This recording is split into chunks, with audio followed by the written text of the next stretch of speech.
دعا کبھی مسلمان کی رد نہیں جاتی. مسند احمد میں حدیث ہے کہ مسلمان کی دعا کبھی بھی رد نہیں جاتی. یہ ذہن میں رکھیے گا. نبی علیہ السلام فرمایا کہ وہ 3 طرح سے قبول ہوتی ہے. یا جو کچھ مانگا وہ مل جائے گا, یا اس کے بدلے کوئی بہتر نعم البدل مل جائے گا, کوئی مصیبت بھی ٹال سکتی ہے. اور اگر یہ نہ ہوا تو وہ تمہاری دعا قیامت کے دن کے لیے سٹور کر دی جائے گی, تمہیں اجر ملے گا. لہذا یہ تو اپنے دماغ سے نکال دیں کہ دعا ریجیکٹ ہوتی ہے. دعا کبھی بھی ریجیکٹ نہیں ہوتی. دوسری بات, دعا کرنا آپشنل نہیں ہے, یہ مسلمان پہ فرض ہے. جو مسلمان دعا نہیں کرتا وہ اللہ کا نافرمان ہے, اللہ تعالیٰ کا باغی ہے, اللہ تعالیٰ اس سے ناراض ہوتا ہے. ادعونی استجب لکم ان الذین یستکبرون عن عبادتی, سورہ المؤمن کی آیت نمبر 60 ہے. اے میرے بندو مجھ سے مانگو. جو لوگ مجھ سے دعا کرنے میں تکبر کرتے ہیں میں انہیں ذلیل و خوار کر کے جہنم میں داخل کروں گا. دنیا کے بادشاہ تو مانگنے پر ناراض ہوتے ہیں, اور ہم اس بادشاہ کی عبادت کرتے ہیں کہ جس سے نہ مانگا جائے تو وہ ناراض ہوتا ہے. یہ ضروری ہے. اچھا, جامعہ ترمذی میں حدیث ہے, نبی علیہ السلام نے فرمایا کہ جو چاہتا ہے نا کہ مشکل اور پریشانی میں اس کی دعا قبول ہو, اسے چاہیے کہ جب حالات فیوریبل ہوں اس وقت بھی اللہ کو یاد کرے. ہاں, دعا سے اپنے آپ کو بے نیاز نہیں کرنا. ٹھیک ہے. پھر دیکھیں سورہ البقرہ کی 186 آیت مشہور, وَإِذَا سَأَلَكَ عِبَادِي عَنِّي فَإِنِّي قَرِيبٌ أُجِيبُ الدَّعْوَةَ الدَّاعِ إِذَا دَعَانِ.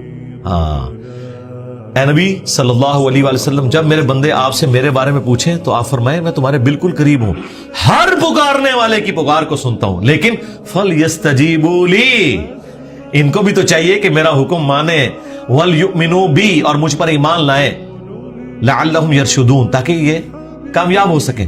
تو یہ ون وے ٹریفک نہیں میرے بھائی, یہ دونوں طرف سے ہے. اس طرح نہیں ہوگا کہ آپ نافرمانیوں کی زندگی گزاریں اور پھر آپ باغیوں والی زندگی گزاریں اور پھر دوستیاں بھی نمانے کی کوشش کریں. پھر دعا کا ایک پروٹوکول ہے.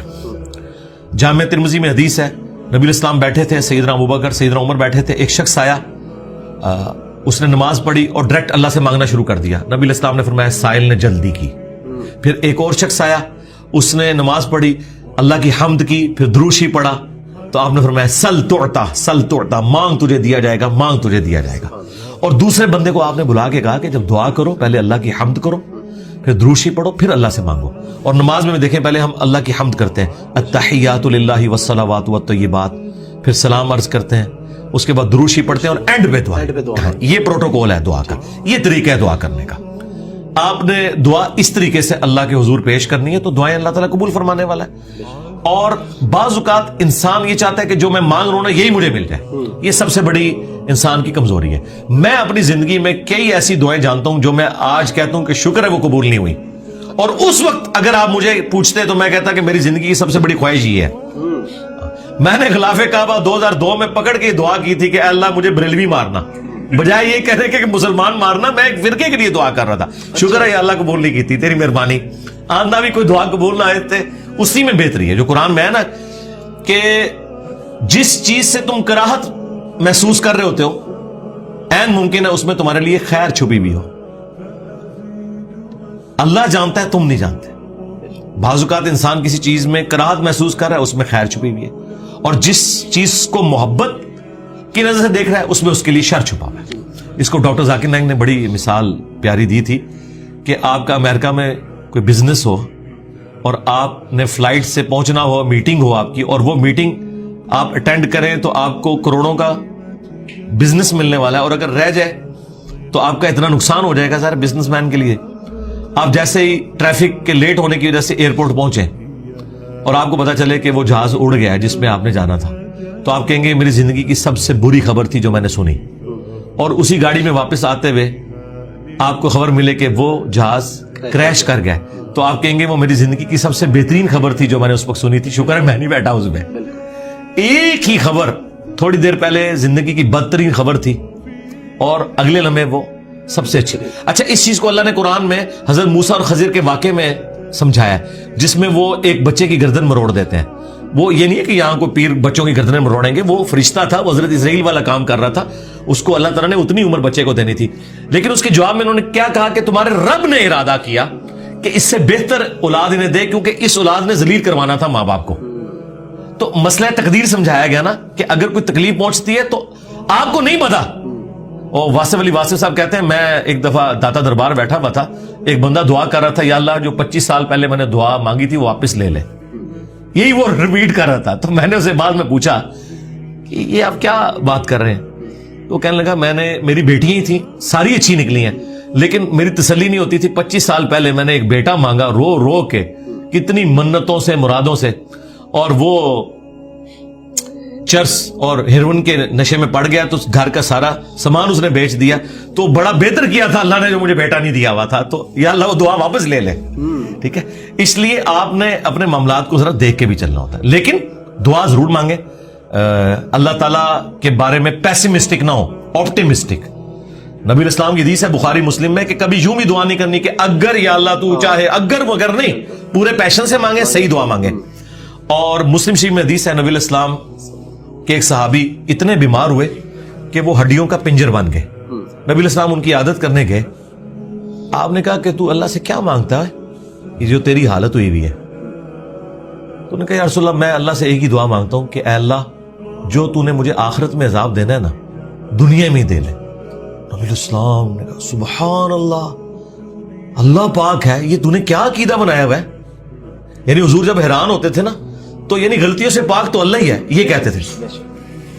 اوہ تیرے اندر سکت ہے کہ تو دنیا میں بھی اللہ کا عذاب برداشت کر سکے، اور تجھے تو چاہیے تھا تو کہتا اللہم ربنا آتنا فی الدنیا حسنہ وفی الآخرۃ حسنۃ وقنا عذاب النار. اے اللہ مجھے دنیا میں بھی بھلائیاں عطا فرما، آخرت میں بھی بھلائیاں عطا فرما، اور آخرت کی سب سے بڑی بھلائی مجھے دے وقنا عذاب النار، جہنم کی آگ سے بچا لے. تو نبی السلام نے کہا یہ پڑھ. اس نے پڑھنا شروع کیا. صحابہ کرام کہتے ہیں کچھ دنوں بعد وہ ایسے ہو گیا جیسے مردہ زندہ ہو جاتا ہے، بالکل ٹھیک ہو گیا. ٹھیک ہے، تو اندازہ کریں کہ بعض اوقات ہماری اپنی مس ہینڈلنگ ہوتی ہے. پھر نبی الاسلام نے کچھ ہمیں راستہ بھی بتایا ہے. بخاری مسلم میں حدیث ہے جس کی خواہش ہو کہ اس کی عمر دراز ہو جائے اور اس کے رزق میں برکت ہو. یہی دو دعائیں ہیں جس کے پیچھے لوگ درباروں پہ بھی جاتے ہیں، ادھر ادھر ذلیل ہوتے ہیں کہ جی صحت والی زندگی ہو، لمبی ہو، ظاہر انسان کے اندر اللہ نے خواہش رکھی ہے، اور فراخی ہو. نبی الاسلام نے یہ دونوں چیزیں گنوائی. بخاری مسلم کے الفاظ ہیں جو یہ چاہتا ہے نا وہ اپنے رشتہ داروں کے ساتھ اس نے سلوک کرے، شریکہ نال.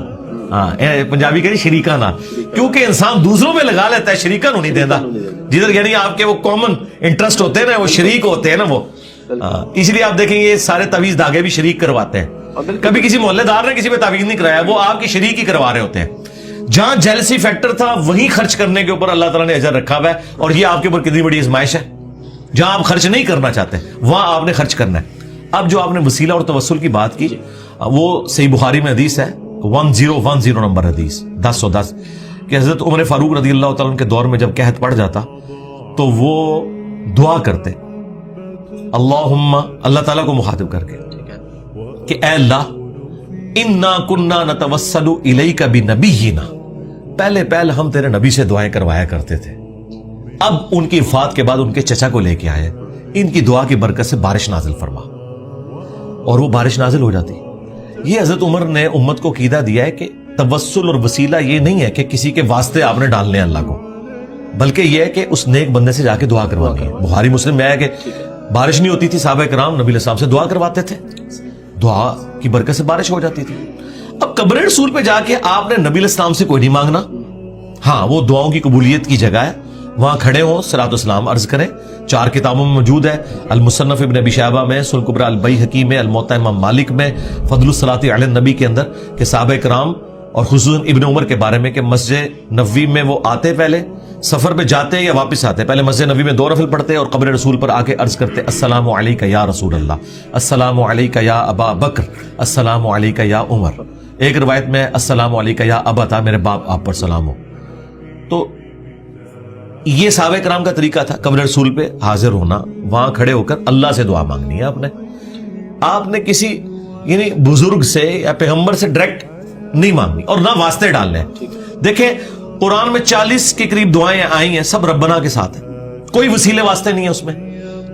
مجھے نہیں سمجھ آتی آپ وسیلے واسطے سے بھی آگے جا کے یہ ڈائریکٹ بزرگوں کو پکارتے ہیں، یا علی مدد کہتے ہیں، یا شیخ عبد القادر جیلانی مدد کہتے ہیں. ان سے پوچھو کہ اللہ کے بندو کیا مولا علی علیہ السلام نے کسی کا واسطہ ڈال کے کبھی دعا کی ہے یا اسے پکارا ہے؟ شیعہ کی جو سب سے اتھینٹک کتاب ہے نا مولا علی کے خطبات نہج البلاغہ، اس میں ایک خطبہ موجود ہے، اپنے بیٹے کو انہوں نے کچھ نصیحتیں کی ہیں. اس میں انہوں نے کہا کہ حسن یاد رکھنا تم اس کی اولاد ہو جس نے عنقریب مر کے مٹی ہو جانا ہے، بقا صرف اللہ کی ذات کو ہے. حسن جب بھی تجھے مصیبت اور پریشانی ہو صرف اسی کو پکارنا، اور اے میرے بیٹے حسن یاد رکھنا اللہ کی بارگاہ وہ ہے جس میں اس نے اپنے لیے کوئی دربان بھی مقرر نہیں کیا، تم ڈائریکٹ اللہ سے مانگو.